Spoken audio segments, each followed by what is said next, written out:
अस्सलाम वालेकुम दोस्तों, कैसे हैं आप? उम्मीद है कि आप खैरियत से होंगे। दोस्तों, आज की मेरी वीडियो का टॉपिक ये है कि आपने अपने बर्ड्स को किस तरह का कॉर्न देना है। तो मैं अब आपको दिखाता हूँ कि देखें, आप देख रहे होंगे कि मैंने कॉर्न डाला हुआ है और ये तकरीबन सारा कॉर्न खाने वाले हैं। ये मेरे लव बर्ड्स भी इधर गया कॉर्न, ये सारा खा गए हैं।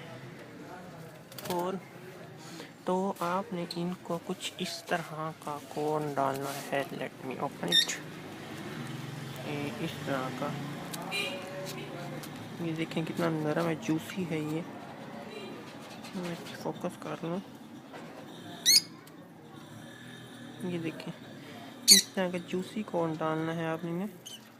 जो दबे तो जूस बनना, ये देखें इस तरह का जूसी कॉर्न डालना है आपने।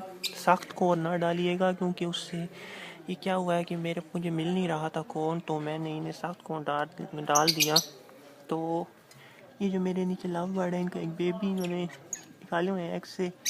तो इनका एक बेबी ये यहाँ से डर के भाग गया मेरे से। तो इनका एक बेबी सख्त कॉर्न खाने की वजह से मर गया।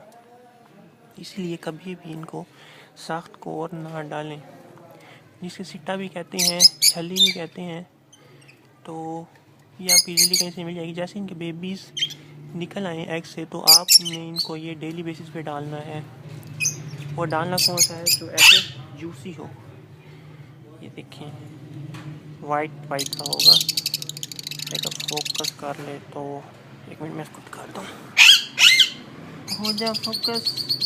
ये देखिए बिल्कुल ऐसा कौन डालना है,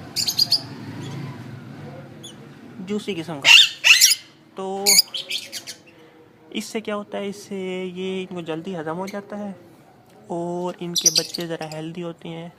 छोटे बच्चे नहीं होते, उनके पाँव भी सही होते हैं, पर भी सही निकलते हैं और इनका हज़म भी जल्दी हो जाता है।